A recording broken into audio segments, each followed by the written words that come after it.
Қайырлы кеш барлықтарыңызға, ассалаумағалейкум. Мен каналыма тіркеліп, лайк басып қолдап отырамыз. Сонымен кеттік, бүгін кеште айтылатын тарих бұл ұлы жеңістің 80 жылдығына байланысты келе жатқан қазақстандықтардың, Қазақстан Республикасының және қазақстандықтардың жеңіске деген қосқан үлесі, майдан даласында көрсеткен ерліктеріне арналмақшы болады. Сонымен тез айтып өтейін. Қазақстан соғыс басталған кезде 1.200.000 адамды қызыл әскер құрамына аттандырған болатын. Бұл кезде уже 178.000 қазақстандық қызыл әскер құрамында қызмет жасап жүрген болатын. Жалпы кей деректер бойынша 2 миллионға дейін қазақстандық майдан даласында болды. Қазақстандық азаматтар бүкіл майдан даласындағы шайқастардың барлығына қатысты. Москва үшін болған, Сталинград, Кавказ үшін болған, Ленинград үшін болған, тағы да өзге Қырым, тағы басқа шайқастардың барлығында қазақстандық әскери құрамалар қатысқан болатын.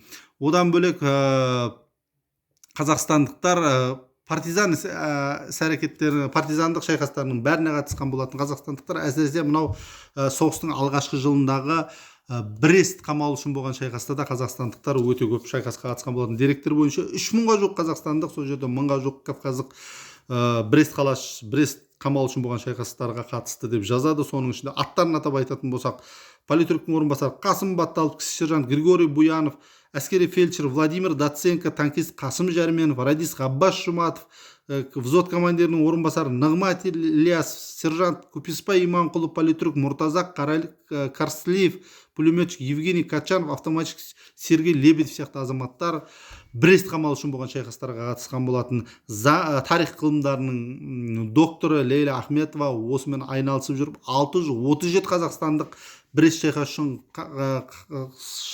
қатысып қаза тауып, хабарсыз еткен 637 азаматтың атын тауып, кейін қарай елге қайтарған болатын. Олар осы уақытқа дейін жаңағы без вести пропал дейді ғой, жаңағы хабарсыз кеткен азаматтардың тізімінде болып келген болатын.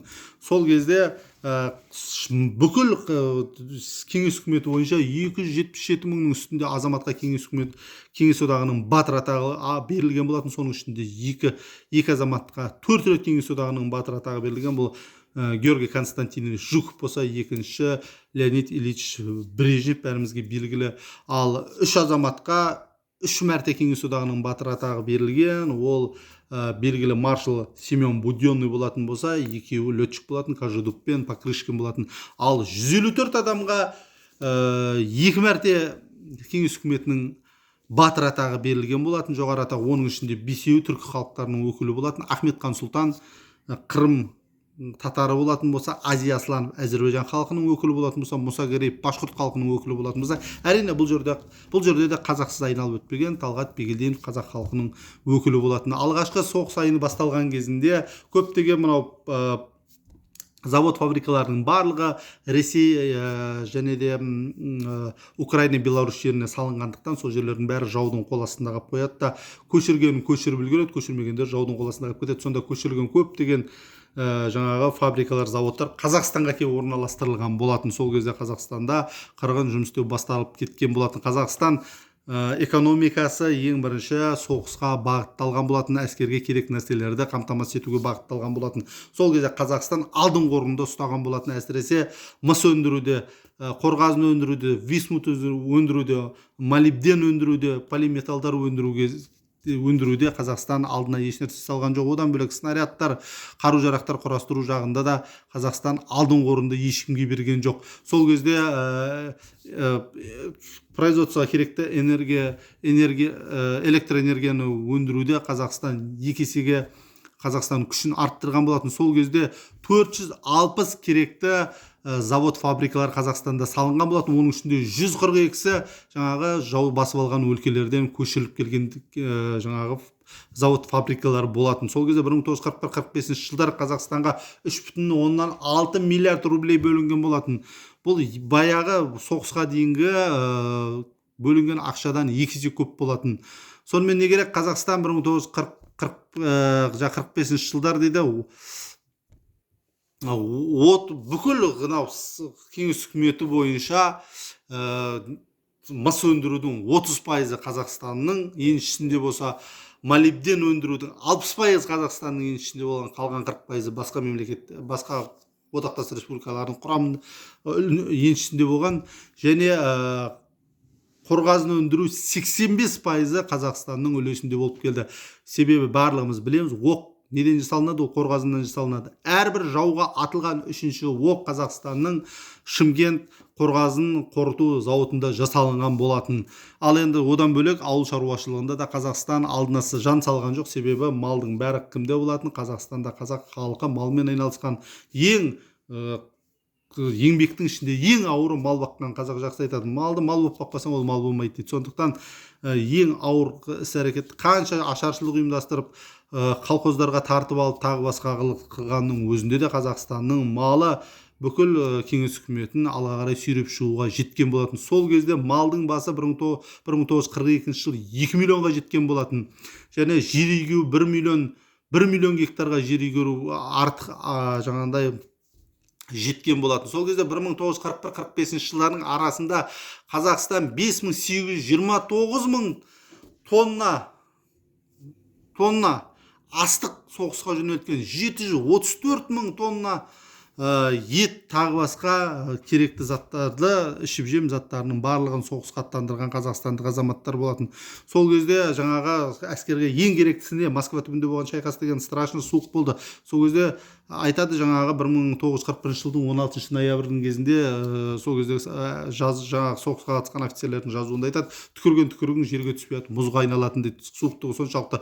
Сол кезде әскердің бәрі сыртта далада түнеген болатын, окоптың ішінде түнеген. Оларға жылы киім-кешек, аяқтарына жылы аяқ киім керек болды. Оның барлығы не? Оның барлығы пима, оның барлығы қолға киетін қолғап, үстіне киетін валенки дейді ғой, мақтадан жасалған. Барлығы неден істелінеді? Оның барлығы ол бәрі матаның бәрі неден алынады? Ол малдың жүнінен, малдың терісінен алынатын болған. Осының барлығын қазақстандықтар өздерінің мал арқылы қамтамасыз етіп отыр. Одан бөлек қазақстандықтар өздерінің қаржыларына танк, самолет, сүңгуір қайықтарын салуға да ақша бөлген болады өз қалталарынан. Әсіресе мысалы оның ішінде ең белгілі қазақ балуаны Қажымұқан Мұңайтпасов болатын. Қажымұқан Мұңайтпасов өзінің ел аралап жүріп тапқан ақшасына самолет соқтырған болатын, және де осы самолетті қазақ азаматы ұшырса екен деген өтінішін қоса білдірген болатын. Соның әсерінен Қажыбай Шалатаев деген азамат Қажымұқанның самолетіне отырып жауға ұшып соғысқан болатын. Ол самолет аман-есен елге келді, тек қана құйрығын бір жерін ғана оқ сырып кеткен дейді. Ол қазір музейде тұрған болатын. Одан бөлек қазақстандықтар кейіннен соғыс біткеннен кейін де қазақстандықтар жаңағы майдан даласында қирап кеткен қалаларды салуға көмектескен болатын. Бізге орыстар айтады ғой, сендердің қалаларын біз салып бергенбіз деп. Міне енді олардың қалаларын кім салған деген әңгіме айналып келген кезде осы жерге тақалып қалады.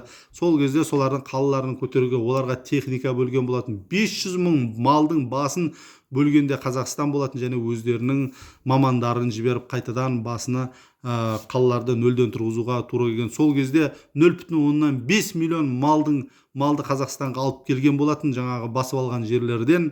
Сол кезде сол малдың басын бұзбай қазақ халқы кейін қарай артығымен қайтарып берген болатын. Міне және де қазақстандықтар осы шайқас барысында тек қана жаңа Қазақстанның халқы ғана кетіп қалған жоқ, олар өздері әскери құрамаларды құрып майдан даласына аттанған болатын. Сол кезде 1941 жылдың шілде айы мен 1942 жылдың көкек айының арасында Қазақстанда 12 атқыштар, 4 атты әскер дивизиясы құрылған болатын. Енді сіздерге түсінікті болу үшін айтайын, бір дивизияда кеңес үкіметінің кезде осы 1941 жылдар соғыс болып атқан жылдар бір дивизияда шамамен 18 мыңға жуық адам болған. Өзінің құрамы сондай болуға тиісті болған. Міне сонда есептей беріңіз, 12 атқыштар дивизиясы, 4 атты әскер дивизиясы құрылған, әрқайсысы 18 мыңнан есептей беріңіздер. 7 атқыштар бригадасы, 50-ге жуық полктар болған. Әр полкта сол кездің есебі бойынша 2000 адам болу керек болған. Және одан бөлек түрлі батальондар құрылған болатын. Осы құрамалардың 30%-ын қазақтар құраған болатын. Қалған 30-40%-ын орыстар және 20-25%-ын украиндықтар, қалған басқа ұлт өкілдері құраған болатын. Тек қана қазақстандық ұлттық құрамаларда болған болатын, тек қазақтардан тұратын. Соның ішінде мысалы 101-ші атқыштар бригадасы қазақ ұлттық, және 101-ші атқыштар бригадасы қазақ ұлттық оларда. 96, 105, 106-ші атты әскер құрамалары құрылған болатын, атты әскер дивизиялары құрылған болатын. Соның ішінде, осылардың ішінде 90% қазақтар болатын. Сонда аттарын атап айтатын болсақ, бірінші 316-шы атқыштар дивизиясы. Бұның құрамында 18 мың үстінде адам болған. Бұны Иван Васильевич Панфилов командир болған болатын, генерал-майор Алматыда құрылған. Кейіннен 8-ші атқыштар гвардиялық атағын алды, гвардиялық атқыштар дивизиясы деген атаққа ие болған болатын. 88-ші атқыштар дивизиясы 18 мыңнан есептей беріңіздер. 8-ші гвардиялық атқыштар дивизиясы жаңағы 316-ші атқыштар дивизиясы, кейіннен 8-ші гвардиялық атқыштар дивизиясы деген ерлік көрсеткен екен, атаққа ие болған болатын. 151-ші атқыштар бригадасы, 81-ші атты әскер бригадасы, осындай көптеген әскери құрамалар құралған болатын. Мысалы, Алматыда 405-ші атқыштар дивизиясы құрылды. Өскеменде 96-ші қазақ атты әскер дивизиясы құрылған болатын. Жамбылда 105-ші атты әскер дивизиясы, Астанада, Ақмолада 106-ші қазақ ұлттық атты әскер дивизиясы құрылған болатын. Бұлардың әсіресе мына 106-ші атты әскер дивизиясына кейін арнайы тоқтап өтем. Бұл дивизияның жүріп өткен жолдары туралы тағы да айтатын боламын. Осындай түрлі құрамалар қатысқан болатын, шайқастардың барынан басынан аяғына дейін қатысып, өздерінің шайқас барысындағы ерліктерін азаматтар көрсеткен болатын. Сонда осы уақытқа дейін жаңа айтып кеткенімдей, соғыс шайқас барысында осы Совет үкіметі құрылғаннан бері 277 мыңның үстінде азаматқа кеңес үкіметінің батыр атағы берілген болатын. Ал осы шайқас барысында ұлтқа бөліп айтатын болсақ, бірінші орында батыр атағын алудан, әрине орыстар тұр, олар саны көп, бірден белгілі, 8160 орыс кеңес үкіметінің батыр атағына ие болды. Екінші орында украиндықтар 2089 батырмен тұрса, белорустықтар 309 батырмен, үшінші орында татарлар 161 батырмен, төртінші орында еврейлер 108 батырмен, бесінші орында қазақтар 96 батырмен, алтыншы орынды иеленіп отырды. Енді аналар түсінуге болады, орыс, украин, белорустар, өйткені соғыс татарларды. Соғыстар қай жерде болып жатты? Ресей, Украин, Беларусь жерінде болып жатты. Сондықтан олардың еңкейген шалмен еңбектеген баласына дейін шайқасқа қатысты десек те болады. Партизан әскерінің құрамында, одан бөлек подпольный организациялардың құрамында қатысып, батыр атағын кішкентай балаларына да берген кездері болған. Және біздің 96 қазақ батыр азаматынан бөлек батыр атағын ала алмай қанша азаматтар бар. Атын атап айтатын болсақ, Рахымжан Қошқарбаев, Қасым Қайсенов сынды ұсынылып, бірақ батыр атағын ала алмаған азаматтар бар. Міне 7-ші орында 91 адаммен грузиндер тұр. 8-ші орында 90 батырмен армяндар тұр. Өзбек ағайындар 69 батырмен 9-ші орында иеленген. Мордвиндер 63 батырмен 10-ші орында. Чуваштар 44 батырмен 11-ші орында. Әзірбайжан халқы 43 батырмен 12-ші орында. Башқұрттар 39 батырмен 13-ші орында. Осетиндер 33 батырмен 14-ші орында иеленген. Және де өзге халықтар, дагестандықтар 24-25 дейді. Жаңа Мари халықтары бар 18. Бауырлас түркмен халқы 18 адаммен 17-ші орында иеленсе, литовтықтар 15 адаммен 18-ші орын, тәжік ағайындар 15 адаммен 19-ші орын, латыштар 20-ші орында алады 12-ші адаммен, ал бауырлас қырғыз халқы 12 адаммен 21-ші орынды иеленген болатын. Осымен ағайын қазақ халқының жеңіске қосқан үлес туралы кішкентай ғана видеороликті осымен тәмамдайын. Қазақ халқы қанша қиыншылыққа қарамастан майдан даласында болсын, тылдағы еңбекте болсын, алдыңғы қатарды ешкімге бермеген.